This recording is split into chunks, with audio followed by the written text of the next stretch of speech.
गरम गरम भोजनवा सजनवा के खिलाइबै सुतते जब रातिया में गोड़वा हम दबाइबै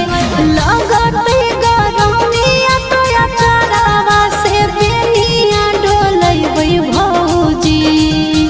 लगते गरमिया तो अचारवा से बेनिया डोलैबै भौजी